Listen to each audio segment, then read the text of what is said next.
Loose White dive on it. This is twice now the Celtics have been first to the floor. They try to Save with Horford. Unbelievable. Boston first to the floor. So good. Brown face fires up the three. Bang! Tatum dives on the floor. Everybody dives. Jaylen Brown with the flush. Blocked by Porzingis. He's doing it all. Tatum spinning, driving, layup. Got it. Washington drives. Blocked by White. Oh, what a block from Derek White.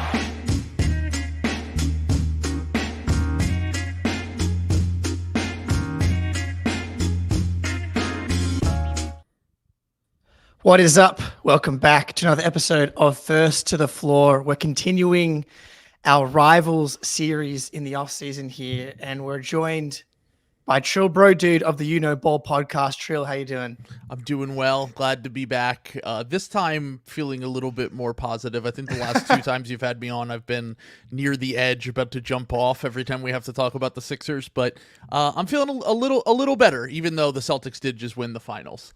I know I was watching you watch our intro, which has been maybe one of the best parts of the Rival series, is having people have to sit through that, which is fun. I could pretend it didn't happen until you had to just shove it right in front of my face. So I do appreciate that. Yeah. So thank you for coming on. It's been a good series so far. We've had Nathan Marzi on from Bucks. We've had DJ Ace from Nick's Twitter, Sam S. Fandiari. So a good kind of mix of different types of personalities, I guess I'll say, for the Rival series. I got some shit for being too nice to Nathan in the Discord. So I've got to hold a harder line apparently. Well, I'm not quite I know Nathan's a bit more of a homer than me. So I guess it's a little easier to be a homer when you have a title under your belt, but I'll try to be more balanced. See how we go. But off the top, the Woj bomb to end all Woj bombs. Yeah. Off the top here, I think Nyla's Bucks said it best here. I've got the tweet. Adrian Wojnarowski got woken up in the middle of the night to be told Isaac Okoro was signing a 3 for $38 million deal to return to the Cavs and immediately reevaluated life. This is it. I don't know. How do you feel? I mean, he's obviously a huge part of your life in particular.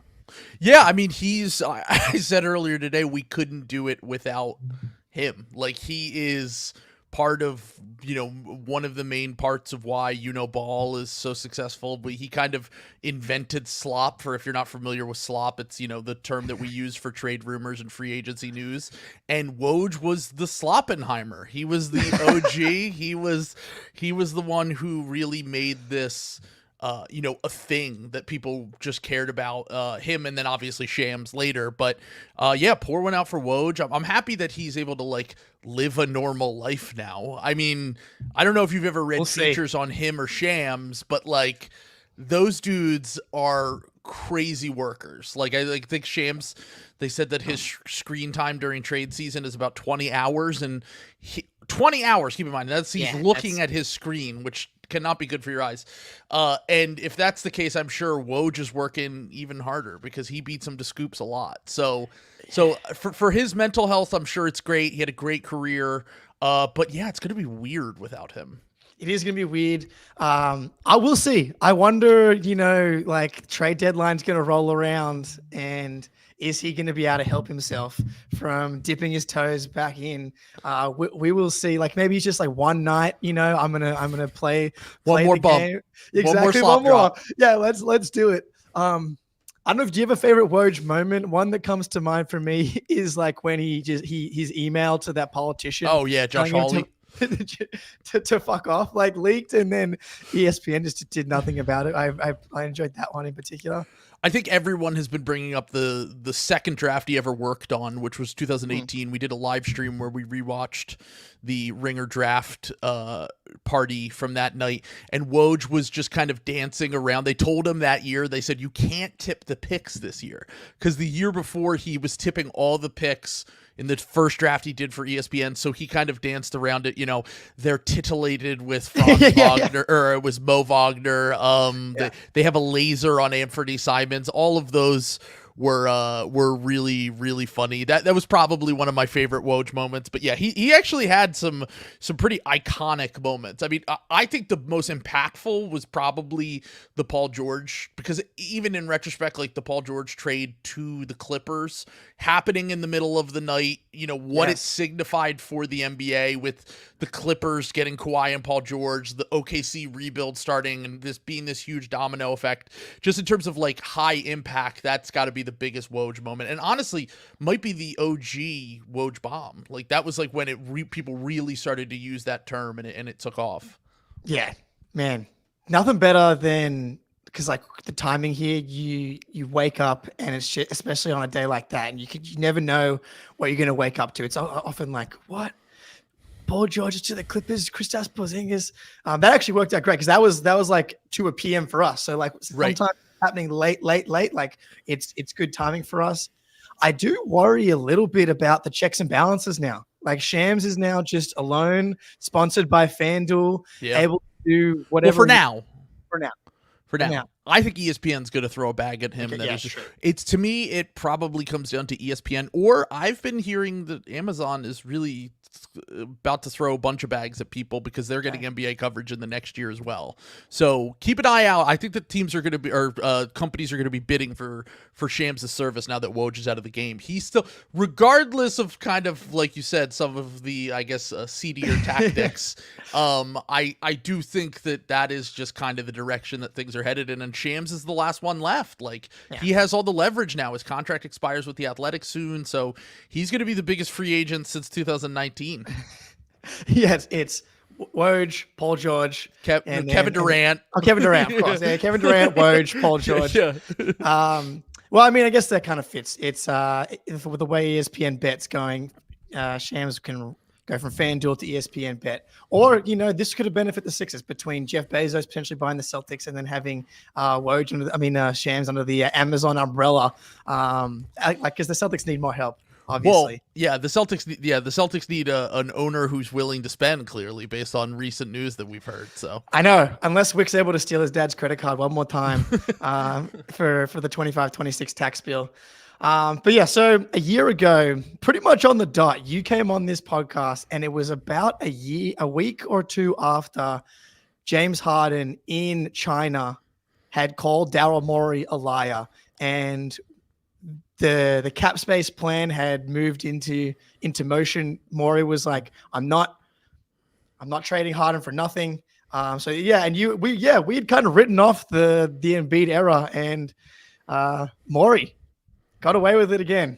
Yeah, he made a nice comeback. I mean, he made me look like an idiot. For the whole year, I was basically saying, this makes no sense. You have Joel Embiid in the middle of his prime. You should be pushing in the chips.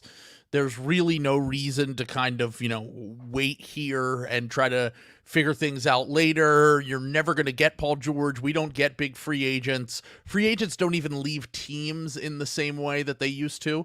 I mean, we talk about 2019. That was the last time that an all-NBA level guy left his team and went to another team. And even if you look at the other moves that have happened in free agency, Jalen Brunson, that was before he made the All-Star team. Fred VanVleet, he was a one-time All-Star. These things just didn't happen. And I was going based on recent history, not factoring in the CBA. And the CBA was very much the biggest part of all of this, is that the Sixers clearly saw an opportunity where teams weren't going to be willing to spend like they used to because of the second apron, because of these restrictive rules on what teams can do when they enter those aprons. And I think that it turned out about as good as it possibly can, considering how negative I was the last time I was on here. Not just Paul George, but also obviously getting Caleb Martin on somewhat of a scam contract, taking the flyer on Gershon Yabusele, former Celtic, after the Olympics. And, I think right now he's set up well to make another move too. So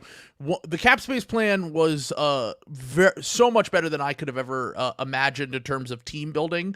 And he owned me. Daryl Morey absolutely owned me. So shout out to him. I've already had to apologize. Yeah, I can't believe that the Clippers bailed the Sixers out, because you had talked yourself into the Brandon Ingram world, which that would have been so great. People were like doing wellness checks on me. Like, are you sure you want Brandon? And then I was, because I just never thought that getting Paul George was a realistic possibility at all. I thought it was just such a pipe dream. Yeah, neither did I.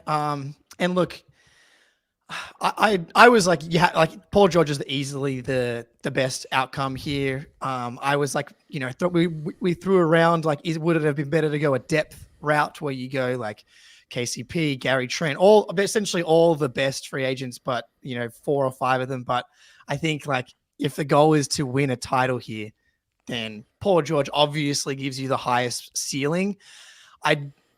Talking about Paul George, obviously not like a perfect, if you're going to like 34 years old, injury history,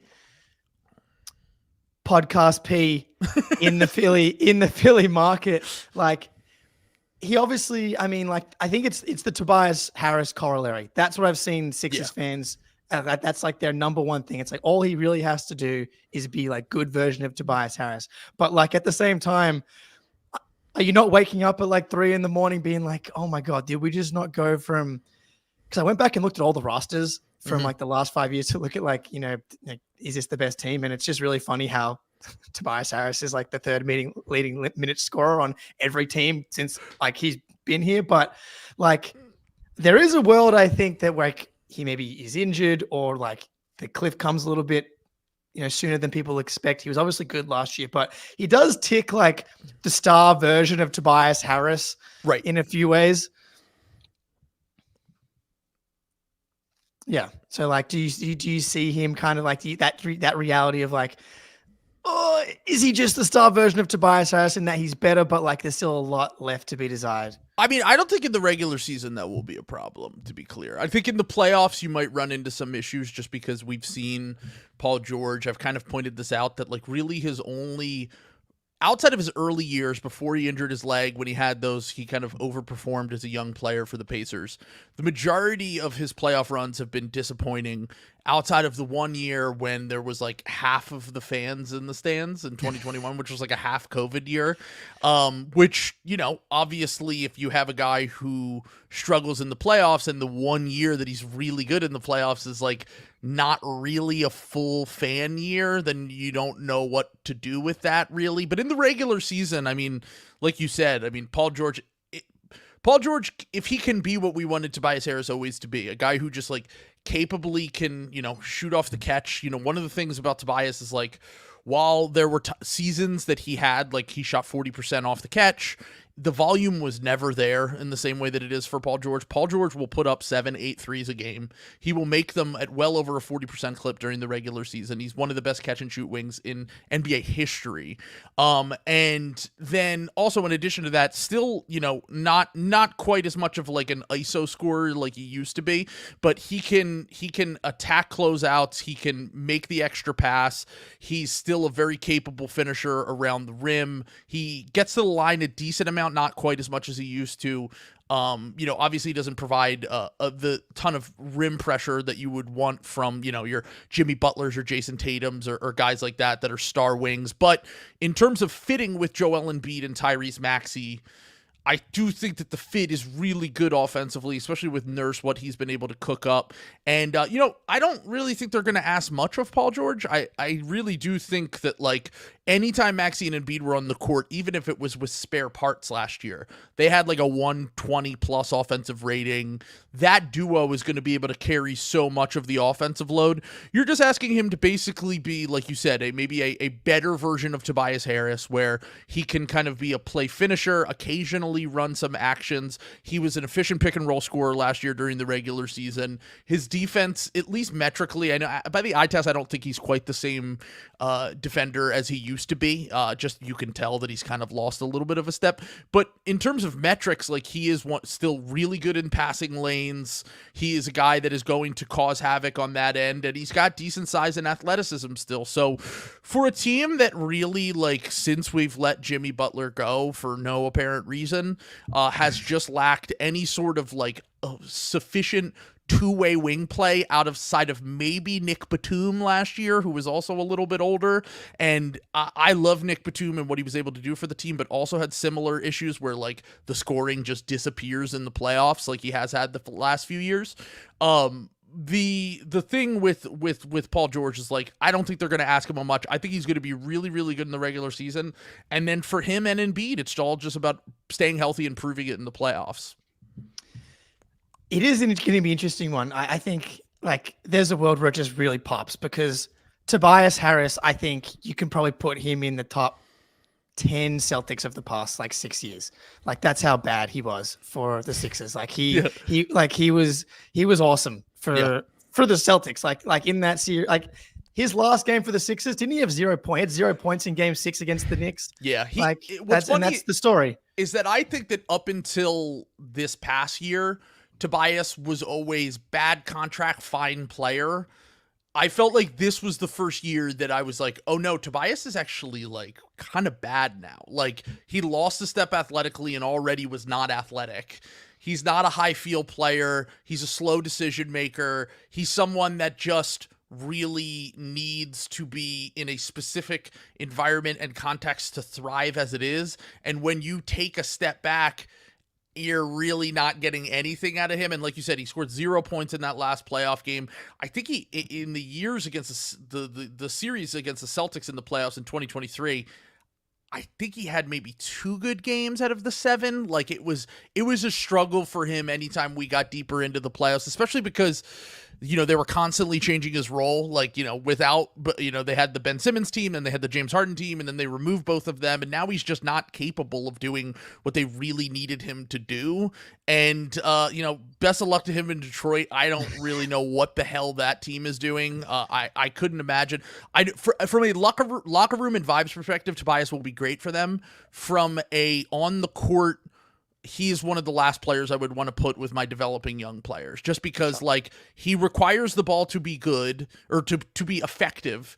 And he's not a quick decision maker. He's not a connective passer. He's not the guy that you want to put with your young players as they develop, like Cade Cunningham and whoever else that they're trying to develop there in Detroit. So, I mean, I'm glad the experience is over. It just by the end, it was obvious that both sides should have moved on.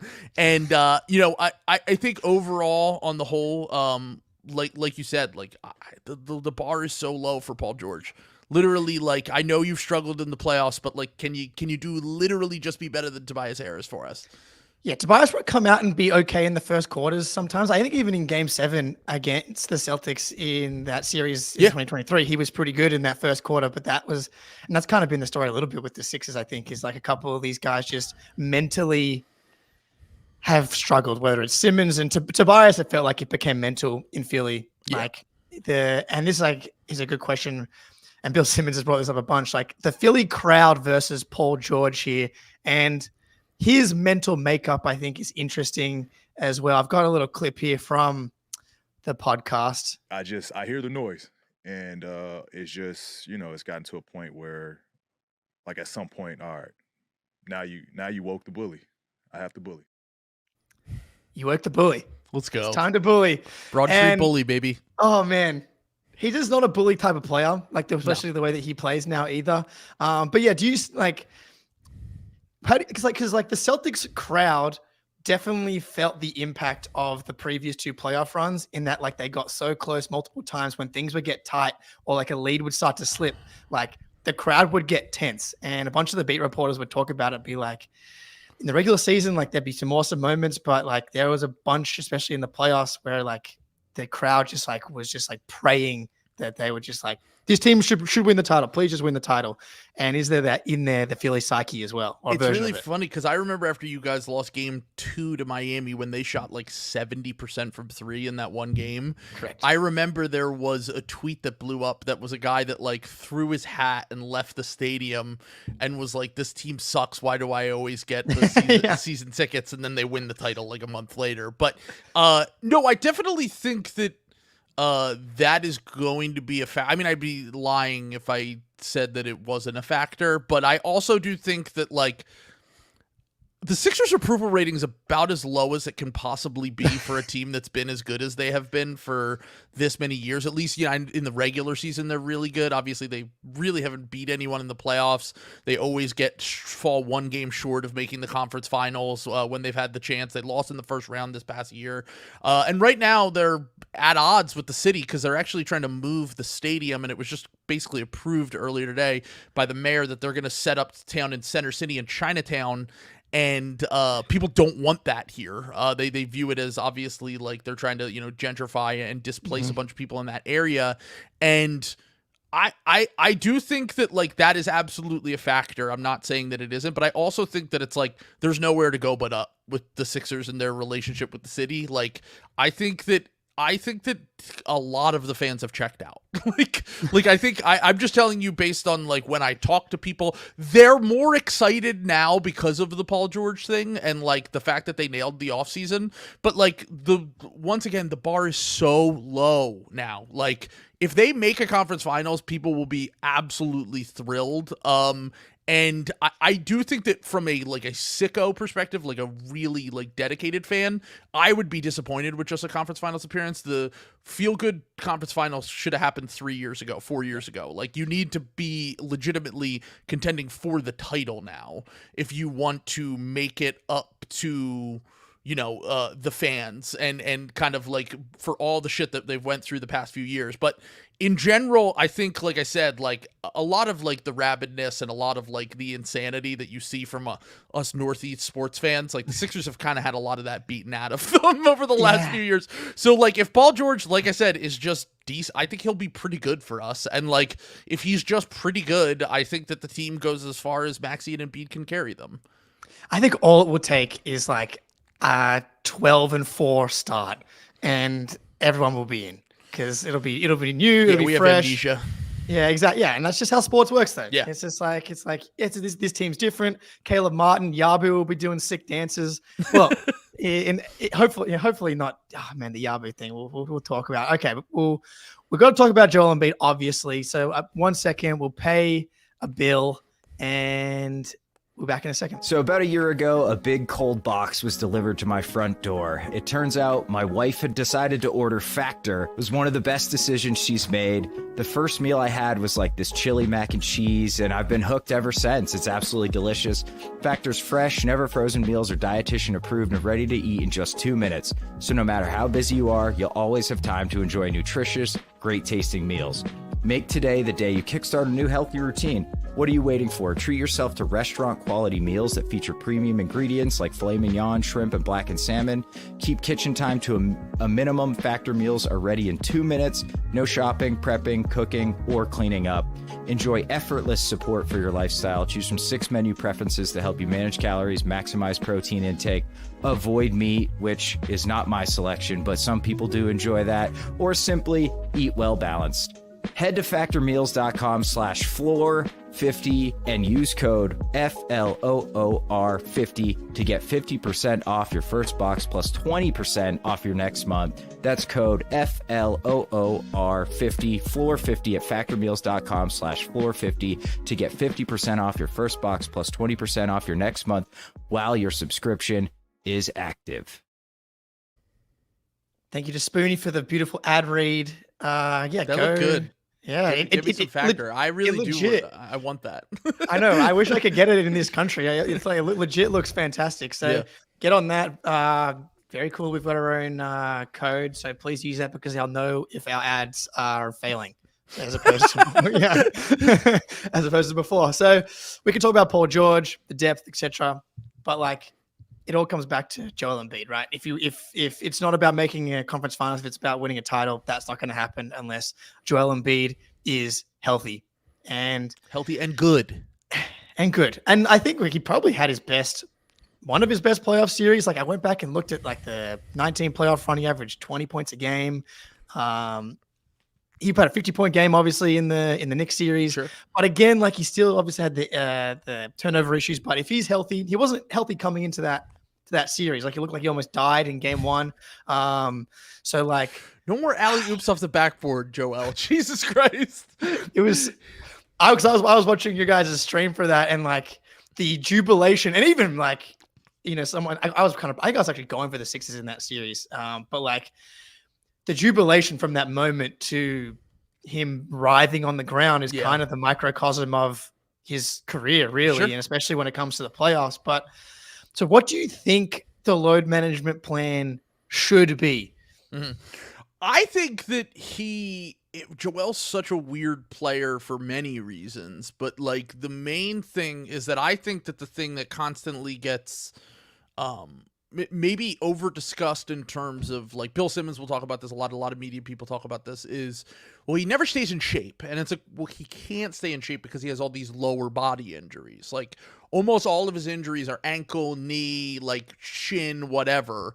And because of that, he is not able to stay in basketball shape when he is injured. So it's actually really hard to figure out how to kind of thread that needle, because you want to load manage him, but keeping him out for as long as he was out, like, didn't help because he didn't play basketball for 2 months, 3 months. And if you don't play basketball for that extended period of time, you're going to come in and come back out of shape and not be able to play big minutes. And honestly, like you said, like, he played the most minutes he's ever played in a playoff series during this. And they desperately needed him because it's confusing to people who don't watch the Sixers, because it's like, even when Joel's efficiency goes down in the playoffs, even when by the eye test he doesn't look quite as good, he turns the ball over more, they're still always better with him on the court because he's the only one that has ever really had that sort of presence in terms of like demanding attention and gravity in a way that, like, as you know, older James Harden had it in 1 or 2 games, but never consistently has it. Obviously the Ben Simmons days, they didn't have anyone who was another scoring threat outside of the one series with Jimmy Butler. And then Tyrese Maxey, I love Maxey to death, but until this point in his career, he has just not been able to be the number 1 option offensively. He's one of the best number 2 options in the NBA, and he's still improving as a number 1 guy. But the thing with Joel is, like, I think it's less about how many games he plays and more about how much of the offensive load falls on his shoulders. Because over the last year, especially, like up until that injury when Jonathan Kuminga fell on his leg, he had literally the highest usage rate in NBA history last year. And that's just cannot happen. Like, that's, even if he is your best player and in the regular season he's like completely unstoppable, it doesn't mean that you should do that every game, because eventually he just wears down over the course of a season. Now, the hope is they have more ball handlers this year. They can spread it around a little bit more. And Joel might cut back a little bit in terms of being like 34 points a game, and you might get him down to like 29 and, you know, be more, you could still be, you know, somewhat of a passing hub, but to ask him to anchor the defense and anchor the offense, in my opinion, is just way too much for a guy that you're trying to keep healthy, you're trying to keep him in shape. So I think it's less about like minutes and games played and more about like what is happening when he's actually on the court. So my hope is that he only misses, you know, I think they'll probably try to have him miss his regular 15 to 20 games that they usually do. They'll schedule those in. But more importantly, like, if there are nights where Andre Drummond is just destroying a team on the glass, like, let Andre Drummond play 15 minutes, 20 minutes in a random game. Like, you don't need to push Joel every single night.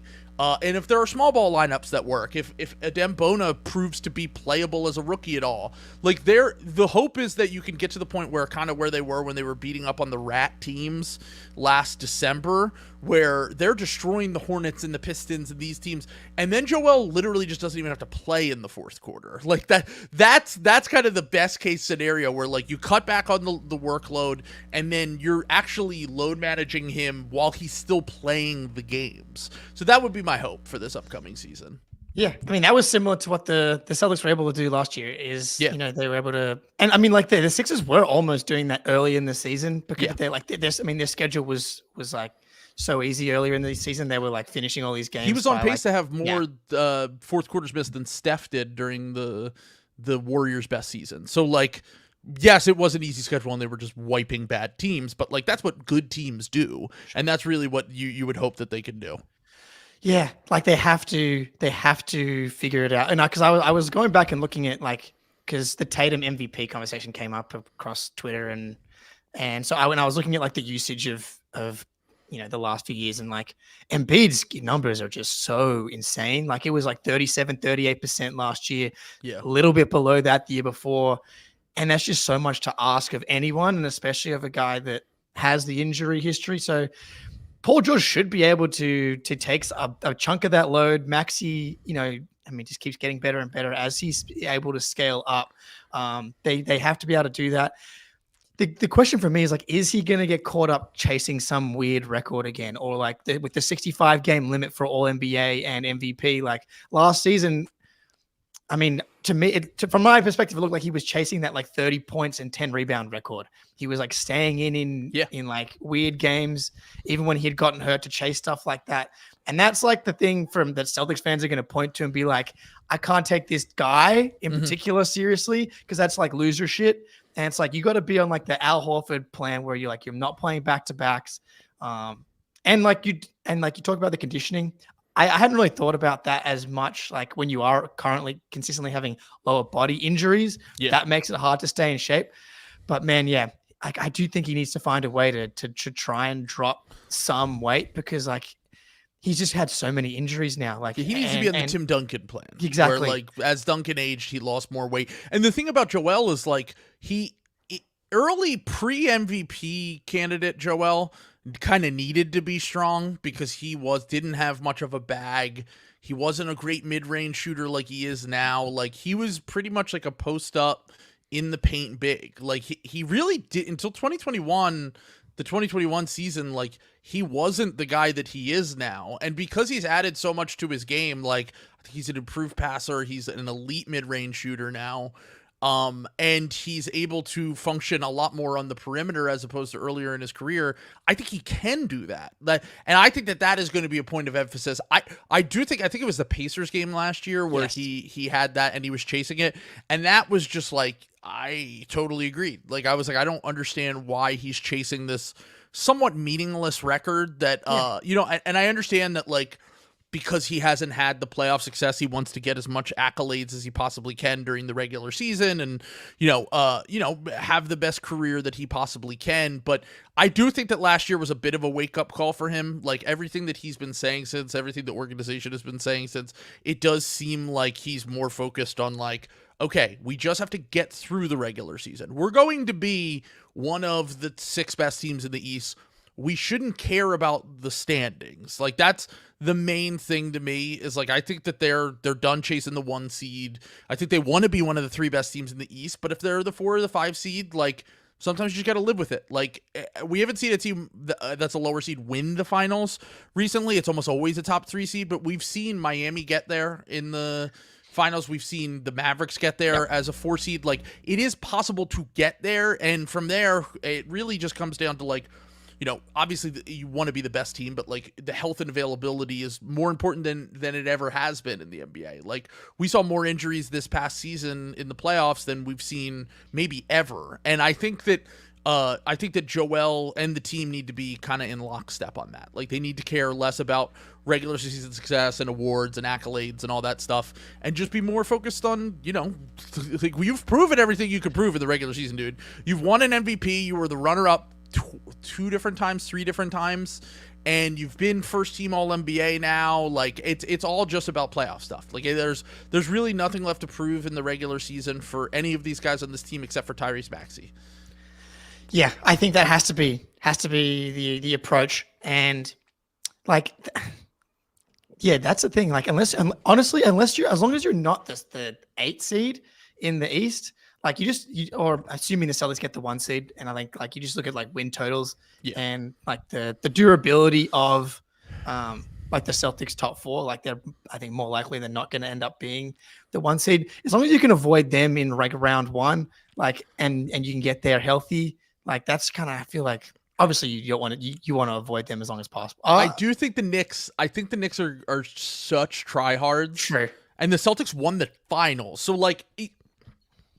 Even if the talent and availability gap is like a little bit bigger, like Tibbs teams don't have an off switch, and the issue for them is going to be like, if Mitchell Robinson gets hurt, what happens with the center position? Like, do they just go small? Like, does that work against every team? OG can't really, like, people just talk about OG playing the 5, like, oh yeah, he'll just play the 5, and it's like, you got to be really durable to play the 5. Like, I think that could be kind of a potential disaster for them if Mitchell Robinson misses games and then OG tries to play and then he gets hurt. But like, in terms of a team that really wants to prove themselves in the regular season, like, I still think the Knicks think they have a lot to prove left, and they have the Nova Core 4 now, and like, in the regular season, the playoffs, I would still definitely take the Celtics over them, not even a question in my mind. But in the regular season, I think that I probably would say that I think that they have a puncher's chance of being the 1 seed this upcoming season, just because like, they still have more to prove. The Celtics don't really have anything to prove. And really, the regular season, a lot of the times, is just about like giving a shit and like being available, like you said. Yeah. Sure. I think maybe your mic is coming a little unstuck. I can just hear a little buzz. Yeah. But I'll just mute you for a sec. But yeah, that's a good point. Like, the Knicks are gonna try hard. And like, even the opening night, I'm not looking forward to, because the Celtics are gonna be at Rig Night, and the Knicks are gonna come in and play all their dudes like 40+ minutes. And yeah, so the Knicks, I think, are a fair challenge to the 1 seed. I just think that, I mean, we'll see what the Celtics end up kind of doing in the regular season, just because they 64 wins. Bill Simmons actually outlined it on his pod last night, like all the drops from like 60+ wins and below. Like, even for them to have a pretty big drop would be like, it'd be like quite surprising for them to go below like 57-ish wins. Right. Even in 2023, the year that they lost to Miami in the conference finals, they won 57 games, and like, they didn't actually play that well in the regular season. The team wasn't even that. I mean, it was still obviously very talented, but then that was the net rating wasn't nearly as good. It was obvious that team, like, I mean, they showed in the, like, they almost lost to the Sixers, and like, they've kind of historically owned the Sixers. So yes. Almost. I know. Actually, that's a good segue here. So, like, is this the most talented team of the Embiid era? I went back and had a look at the Jimmy team, the 2023 team, and then the depth chart of this team. And I think depth-wise, this team is like pretty easily. Yeah. Like, you go back and look at like the Jimmy team, like, our bench was dog shit. Oh man, yeah. Like, our Jimmy, Embiid, Ben Simmons, Tobias. Starters were good. Were good. Those 5. James Ennis. Our best bench player was James Ennis, and he was out of the league within 2 years, I think. Mike Scott really was instantly pretty much unplayable the next year.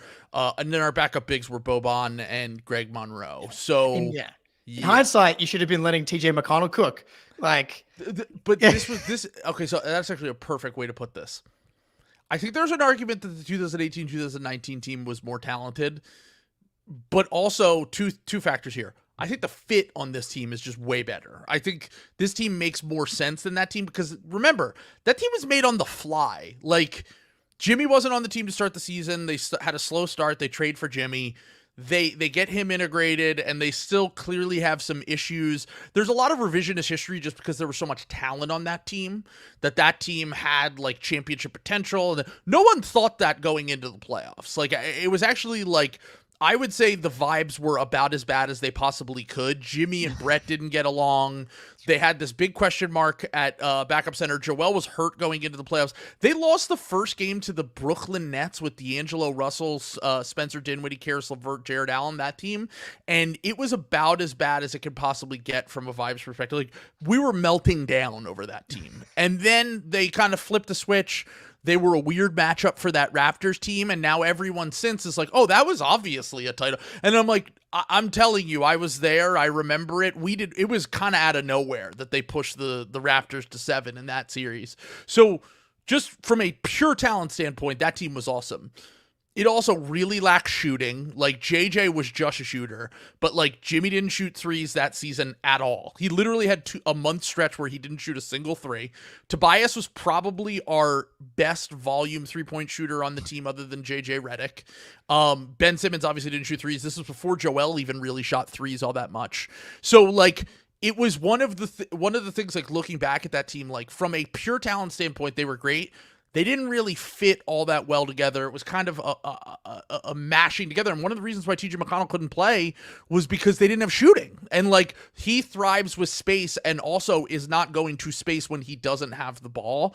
So that was one of the things that when you look back, like from a pure talent standpoint, it's probably the most talented team we've ever had when you consider the starting five.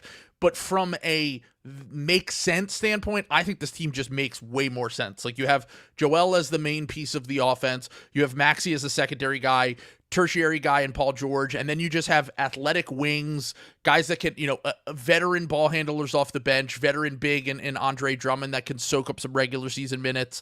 And then you have a few guys that just like are flyers, basically. Like the Gershon thing is like a flyer. Like, we'll see if he still has like the ability to play in the NBA. We'll see, what we can get out of the younger guys like KJ Martin, who's pretty much just on a tradable contract, and Ricky Council, if they can win out for that like 10th spot in the rotation. And I think that this team has more shooting, more ball handling, more two-way potential than that team ever did. But I also, like I said before, like, I think they're going to make a fairly decent move at the deadline. Like, I think they're going to be looking to trade a first or two firsts for like a legit fifth starter that will bump Kelly Oubre to the bench, or if Kelly Oubre has to be included for salary purposes, something like that. All right, yeah, I'm going to ask you about some trade targets. I came up with a few, but I'm sure you've got all of the ones that you want. But yeah, this team, like the depth is there. So you think that the starting lineup will be Paul George, Embiid, Maxey, Oubre, not Caleb Martin, and then I think Oubre and Caleb Martin will start. Oh, interesting. I think they're going to start both. Yeah, I think what they want to try to do is they want to try to switch more often, and I think they want to try to be ready for the Knicks and the Celtics by the time they get to the playoffs, and you really have to be able to switch against those teams. And I think that once again, I also think that's part of the load management with Joel as well. Like, if you have a bunch of switchable wings, you can switch 1 through 4, and then some of the the rebounding load and the rim protection load is a little bit easier on Joel on the back line, as opposed to having to have him outside of the paint all the time. Yeah, co-host Ben has already seen it in his anxiety dreams that Yabu's going to come in and be the power forward that the Sixers need. That legit hurt like so much more than I anticipated it could ever hurt when the Woj bomb that Yabu was going to the Sixers. I was like, God damn, not Yabu, dude. Like, you guys stole Jaden Springer from us, so. Summer League legend again. I got to see him live doing his thing, dropping 25. I think last year I said, I was like, can he make a leap? And you were like, a leap to what? And I was like, into a rotation? I don't know if he's an NBA player. I was like, it's funny because I'm not skeptical that Yabu is. I think he will be a rotation player, to be clear. I'm skeptical that he could start at the 4 for us. Like, I'm skeptical that he's going to be good enough to be like a playoff level player for us. I think in the regular season, he'll be great for like 15, 20 minutes off the bench and like prove his worth. And like you said, like, we just need guys that are actual 4s. Like, that's a very obviously the biggest weak spot and the biggest hole on the roster is like, Caleb Martin's great, but like, he struggled when he was the 4 for Miami during the regular season that year that they were the 8th seed that year. Obviously they made the finals on some crazy shit, but like the whole thing with them in the regular season was they were really small. And like, while the Sixers have some positional size, that 4 spot is going to be like, it's up for the taking, really. Like, it is like Gershon has a chance if he plays really well, like your co-host thinks he might, then he could be a starter. I will say, I do think that the Harden team is a little underrated. Just like, Harden was really good that season, and even in the regular season, even in the Celtics playoff series. I mean, obviously he disappeared in games 6 and 7, but like games he was 1, so bad in the first round though. It was weird because it was like he was terrible in the first round, and then he was like literally the best player on the floor in game 1 of the Celtics series, and we were like, what the? He is just such a weird player. Like, I mean, I know Joel's kind of the same way, but like, I really just can't wrap my brain around him. But yes, 1 and 4, he basically won us those games with like huge shots. It's undeniable. And the playmaking that he provides is something that this roster doesn't have. And I think that's, if I'm looking at this Sixers roster, that's like the one thing where I'm like, assuming health, that's the thing that I would be pretty concerned about still. Like you get to, and like this is part of Embiid as well. Like he's so incredible, especially in the regular season. He's got better at passing, a little better at handling double teams, but not better, I think, like significantly or markedly at handling double teams on like really good defenses. And so when you're asking him to create and like just throw it to Embiid and make him do stuff in the playoffs against a team like the Celtics or the Knicks, when he's like playing 40 plus minutes, I think is a lot to ask. And I think the playmaking on this team, and that's if Batum had stayed, I would feel like a lot better about the Sixers, and I'd have them as a sized full, hole on the roster right now. Like that he really was like the perfect fifth starter for this team. Like if you could just have him as like a connective piece that just shot open shots, defended on the other end, like really you would feel so much better. But like, I mean, what can you do? He wanted to go back to the Clippers, but I so do just kind of quickly here, just to point out, like I agree with you. I think that Joel, in terms of playmaking and I kind of felt this way about the Celtics a year ago, though. Like, I know you guys have better passers. Like, Derek White's a good passer. Drew Holiday's a good passer. But everything with this Sixers team is going to have to happen as a unit. Like, it's not going to be able to be individuals, like, you know, cooking in an ISO and whatever.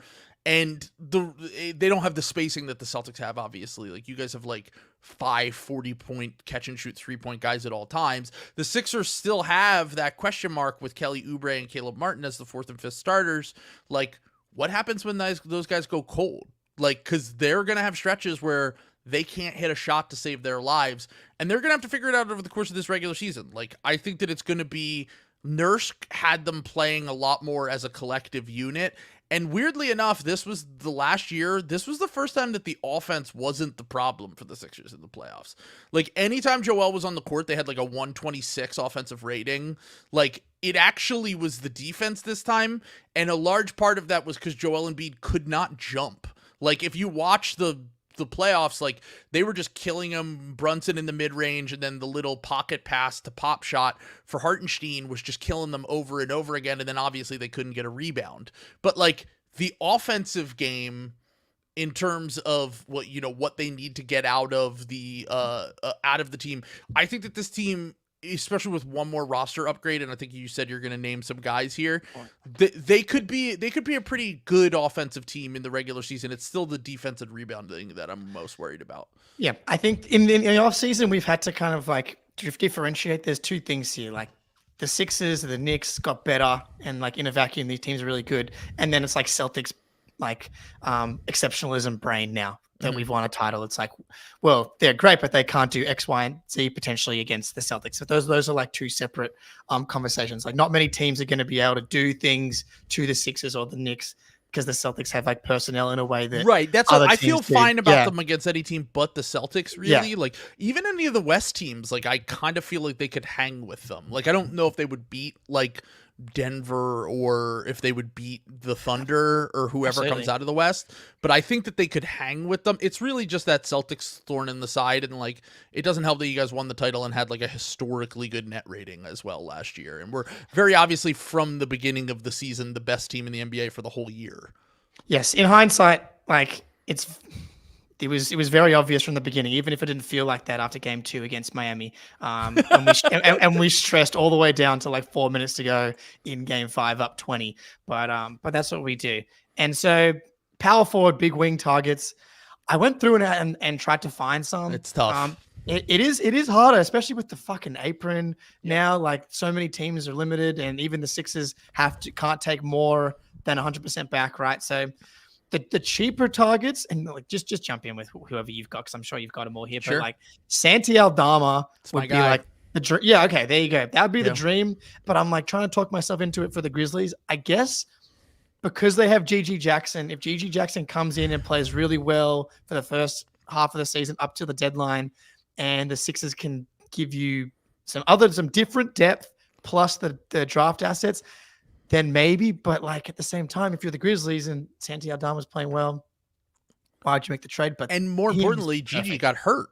So Gigi's out for like the first 2 months of the season. Fuck, so like, this was always my dream. And then Gigi got hurt, and I was like, well, that's done, because why would they trade him unless Gigi is healthy? And so in a way, the Grizzlies kind of, you never want a young player to get hurt, but it kind of solved some of the problems that they were going to have this upcoming season. Because they were like weirdly deep this year, where like, oh no, we might have too many NBA players and now all these guys are going to want minutes, and how do we make this work? Well, Gigi getting hurt definitely solved some of that, and then they could figure it out and then try to reintegrate him back into the lineup when he's healthy. And the thing with Santi is like, if the Grizzlies are like him so much that they're willing to go into the tax to keep him, then the Sixers just don't have a chance. But like, if they are able to pry him away, I know he had a pretty good game against the Celtics last year, if I remember correctly. He did. Yeah, I think He's good. He was awesome in the Olympics as well. Like he's really good. Also sneaky, very young. He's only 24 years old. Like I feel like people talk about him like he's like 27, 28. Like no, like he's still improving, and I think that with a team that kind of outside of Joel really lacks like legit size, it would be great to have someone like him come in and possibly start at the 4 for this team. But right now, it doesn't seem super realistic. There are a lot of other guys that are like definitely going to get traded. Like Dorian Finney-Smith is 100% going to get traded. I'm not crazy about guys, even though defensively he's still very good. I'm not crazy. He's just Kelly Oubre, Caleb Martin version to me. He can shoot corners. I've always called him like a modern PJ Tucker, where like you can just put him in the corner and he'll shoot threes and whatever. Like he's bigger than PJ, so he can finish better around the basket. He's a little bit better at attacking closeouts. Not quite the team rebounder that PJ is, but like he's a switchable defender. Like he's a good player. And if he's like your 5th best player, sure, that's fine. But like I wouldn't want to give up like real value to get Dorian Finney-Smith. Like I wouldn't be like bowling over the Nets with like 1st round picks to get him. Like I would be like, if you want some seconds, maybe a swap in a year or something, and you can have KJ Martin and whatever salary filler it takes to get to his number, sure. But like, I'm not crazy about the idea. I think I've been saying this, and I think the Celtics are kind of proof of this. I think that Nuggets team from 2 years ago is kind of proof of this.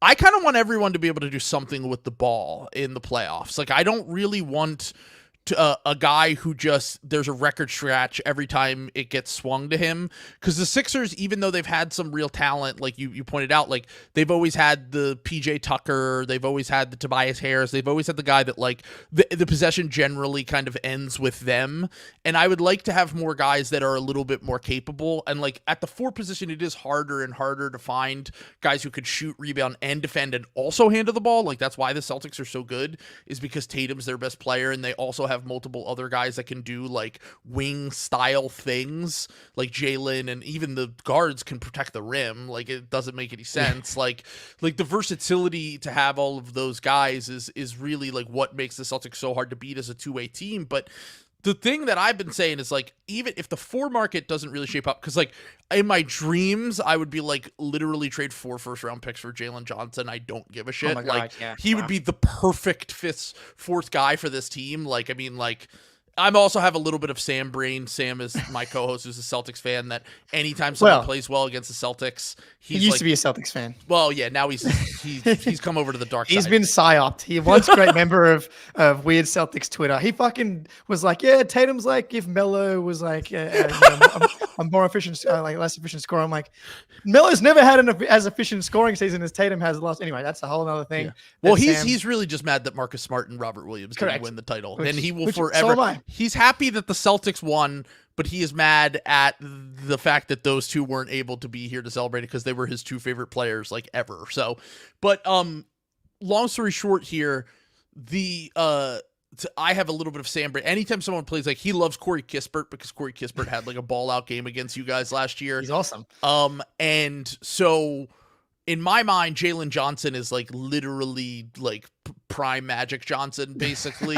Like he had a game last year where I think he scored like 28, had like 28, like 13, 6, and 3 blocks against the Sixers. And I was like, oh, this guy's like literally a top 10 player in the NBA. Like, how are we not getting this future Hall of Famer? But like those guys, like the Trey Murphys and the Jalen Johnsons, their teams aren't going to trade them. I'm not going to like get too hung up on that. I honestly don't like, they could go the other direction and say, why don't we just triple down on what we're really good at and just try to go get Bogdan Bogdanović? Like Bogdan, certainly, like would they be smaller? Yes. Would they have some defensive problems? Yes. But like Maxey, Bogdan, Caleb Martin, PG, and Embiid, it's a lot of talent, and it's a lot of guys that can space the floor. It's a lot of guys who can handle the ball. I think Bogdan's a capable defender. I don't think he's like a lockdown defender by any means. And I think it would be asking a lot of Caleb Martin and Paul George, especially in like a Celtics or a Knicks series. But we know Bogdan can ball out in the playoffs. Like, we've seen him play well in the playoffs. We've seen him play well in the Olympics. Like, I'm all for pushing in chips to get veteran guys can play in the playoffs, even if it isn't like this is 100% the perfect fit and exactly what we need. Yeah, look, there's plenty of moves out there. They've got the ammo in a way that the Bucks do not. The Celtics won't be making any moves. The Knicks, they have some. Their like picks kind of suck, though. I feel like people don't really talk about that because they traded away all their good picks. Exactly. Their last picks are basically fake first. Like, they have a Pistons pick that's top 10 protected for the next 3 years. Like, is that ever going to convey? Like, they have a Wizards pick that's similar. Like, they actually don't really have much draft capital and not a ton of tradable salary either. Yeah. So the Knicks. I don't see it for that type of trade, like a Randall trade. That's different, but that's not going to be the type of trade that the Sixers are going to be competing for. One other guy that I liked, Trey Lyles. He would be good. He's really underrated. I've always liked him going back to Pistons days. And it's almost a 1-for-1 match if you trade KJ Martin for him. So like, I was looking at that. Yeah. So that's another guy that, like, he is a pure 4. He's probably not going to play any other position. Maybe you could steal some minutes with him at the 5 in the playoffs, maybe a little bit. But I agree. I think Trey would just be like a fine backup option. Like, we struck out everywhere else. Let's get another rotation player who fills a need. Yep. So that was an easy one to find. Last question. Trill, so I think the buzzing's back. So maybe give that another quick. You're good, dude. C's, Sixers, Knicks, Bucks power ranking. So just before we get out of here, I'm on an island here. I think the Bucks have the highest ceiling of these teams, but hold on. You're talking with the Celtics?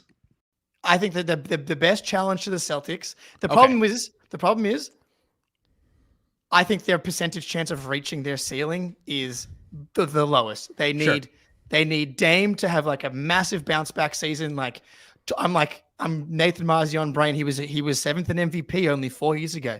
He was 4 years ago. I'm just doing it. He was injured the year after, so that's a throwaway. And then the year after that, he was really good. Like 3rd team All NBA. Yeah. And then last year was the out of shape divorced year. So you throw away that year again. So you talk yourself into a Dame, one last like fringe 2nd team, 1st team All NBA season from Dame. Yeah. Middleton has his first healthy run since 2021. And after having 2 surgeries on either ankle, Brook Lopez finds out where Al Horford gets his PEDs from. There you go. Yeah. And somewhere in Miami. Yeah, somewhere in Miami. And then DeLon Wright and Gary Trent are like really fucking good and they're the best hits on the minimum market. If all of those things go well, I think they have the highest ceiling. But I think they have the lowest. They also have the lowest floor. Yeah, that's the Sixers and the Knicks, which I think is the most likely outcome. I agree with that. I've actually a lot of people have been yelling at me because I've been a little bit higher on the Bucks in general. I think DeLon Wright is like a good NBA player. I think that Gary Trent Jr. will basically just be like a slightly better version of Malik Beasley for them, at least in the regular season. I think he's going to be good. Taurean Prince, like, fine bench wing. That's fine. Like, they're upgrades that they made considering that they had nothing to make with the assets that they had. Like, they had no tradable contracts. They just had veteran minimums. They did a great job.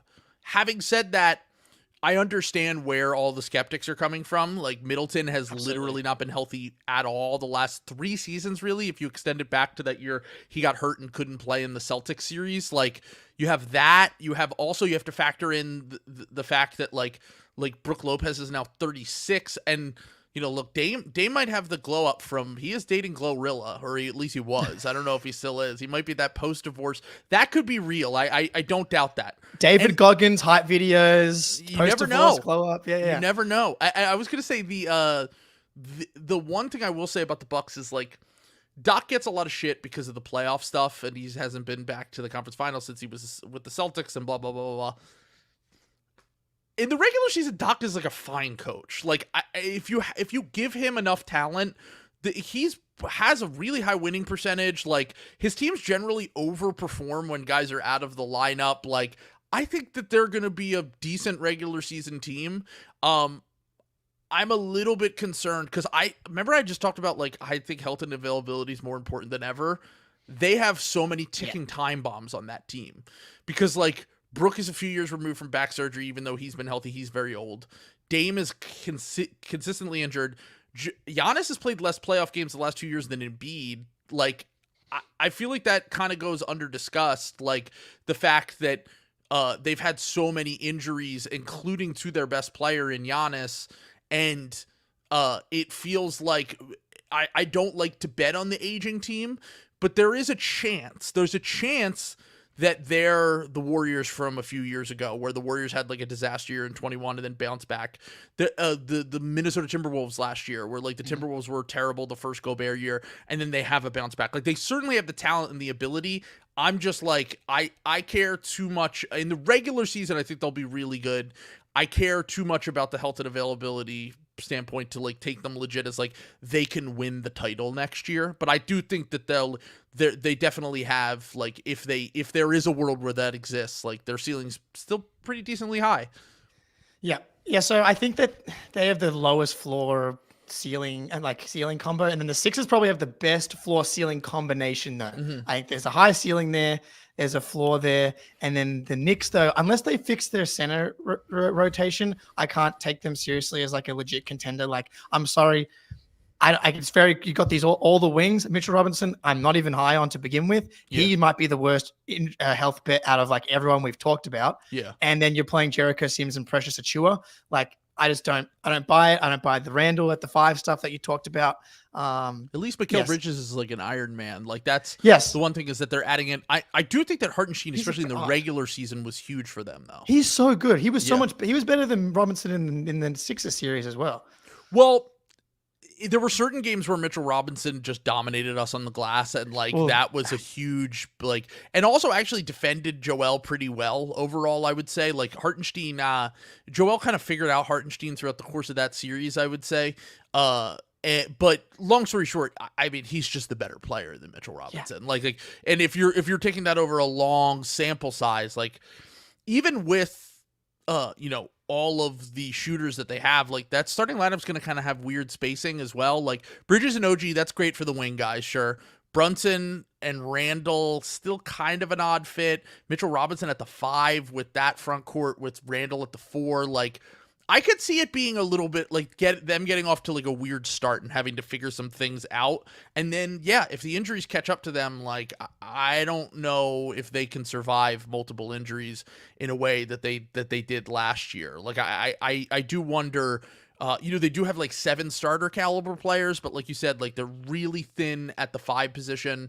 Who would it take for them to get for you to feel good about them though? Like Jakob Poeltl or like, because I'm trying to think like everyone keeps saying Walker Kessler, and I'm like, like maybe as a backup, but like if Mitchell Robinson's out, you're basically then playing 2 of the same kind of center at all times. You don't have any flexibility unless you go small, like we said. Like you're really playing just like offensively limited bigs that protect the rim and rebound. Like that's like you're leaning very far into that, and that's like that doesn't really do much for like I do think it would have to be. And the reason I bring up Jakob Poeltl is because I'm like I think about how can you get the facsimile of Hartenstein? Poeltl's not as good as Hartenstein, but like he can kind of do some of the same things: set screens, make connective passes, rebound, protect the rim. Like I just don't really see a guy that's out there that could be like a major upgrade for them unless they're trading Julius Randle.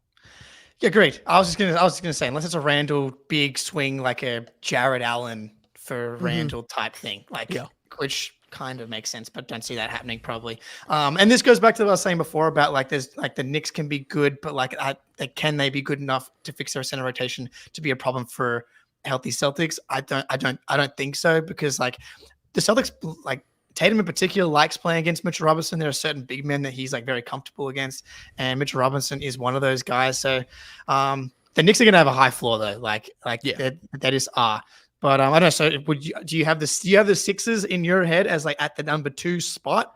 I guess. I mean, I'm still like in the regular season, It's hard for me to say because I do think that we have the highest ceiling, but if I really have to value availability, like I think there's a chance that the Knicks are just healthier when you get to the playoffs because of like Joel and PG. And like I know you said Mitchell Robinson. Mitchell Robinson's the easiest to replace out of all these guys. Like if you are to like you can find a center that will get you by to at least to reach like the Celtics in the conference finals. Like not to say that you can actually beat them. Like I think that the Sixers and the Bucks might have a higher ceiling, but the Knicks matchup is also a little bit weird for the Celtics now, I would say, like with like having multiple switchy wings and like guys that can space the floor and just being, a team that I feel like they've kind of constructed themselves to try to compete with the Celtics. I could see, like, you could talk me into either. I have both of them in the same tier. I'm a Sixers fan, so I'll go Sixers, Knicks, Bucks. But like, I could see it going like a number of different ways. And I really can't bet on any of those teams until I know what they look like health-wise in April. But like just from right now, I'll stick with that. Yeah. And ironically, I think the Celtics might just end up being the best health bet out of all these teams. Like if Kristaps Porzingis is really the only one. Yeah, it's like Jalen, like Jason, they never Derek, miss games. Yeah. So like if you have a team that never misses games and they play really well together, it's just going to be really tough to beat you. And you've talked about this, and then we'll get out of here. You've been very generous with your time. The teams that make trades at the deadline are almost like they never win the title. Like the Rockets in like the 90s were Clyde Drexler at the deadline in 95, I think it was. Yeah. You've that was the last all-star that changed teams. Yeah. Unless you count Marc Gasol. Okay, Marc Gasol, but like, and I say that just to be like, not just a deadline team, but teams that like really reshape themselves going into the next season. It usually takes another year for that to really pop. So on one hand, it's like, well, the Celtics reshaped their team and won. Do they get even better, more chemistry-wise? The Knicks, this is their first go-round. Bucks tick this box as being like Dame Giannis round 2, and then Embiid, Paul George are like, this is the first go-round, but at the same time, it's always the first go-round, it feels like, with the Sixers, so they should be used to it by now. Yeah, we just musical chairs down here. Yeah. All right, Trill. Anything to plug? Obviously, the Uniball Patreon, Uniball podcast. They recently just did the Bill Simmons redraft, rewatchables, very meta. I watched that last night. It was awesome. If you want me to explain this, we rewatched all of the drafts that Bill Simmons was on, so 2013, 2014, and then we also watched the 2018 Ringer Draft Party. You can get all of those on the Patreon. You can watch the highlights on our YouTube channel, Ball with TrillBroDude. If you like it, check it out. Follow us on Playback, follow us on Patreon, and follow me on Twitter at TrillBroDude. It's like some of the most unique content out there. It's really, really good. Like you and Sam are hilarious. So it's great for Celtics fans. Like Sam, as I said, a once great member of Celtics Twitter. He's just like the Benedict Arnold of the NBA world. So much pandering, dude. He drives me nuts. But it's so funny because people say this and I'm like, he doesn't have to pander to me. I'm negative about the Sixers. Like I was like, I'm not like a homer by any means. Like I probably was 6 years ago, but I've had it beaten out of me. So like, yeah, you really have. Yeah. It's quite hilarious. But yeah, those Bill Simmons videos are hilarious. Like the draft, the 2014, the Bogdan draft. Bogdan gets picked, and they run Bojan Bogdanovic highlights and have Bojan's picture Incredible. up there. It's awesome. So yeah, ton of good content coming out of the Uniball podcast and Uniball Patreon. So get on that. Everybody, thank you in the chat. Good to see, man. The season we're coming up, man. We're getting there. 1 month. We had the Bill Simmons Zach Lowe podcast. I felt like spring was in the air. Yeah, it was Groundhog's Day right there. Exactly. They saw their shadow last night. It's been awesome. Thank you, everybody. Till next time. Where's the intro? I don't usually do this. And go Celtics.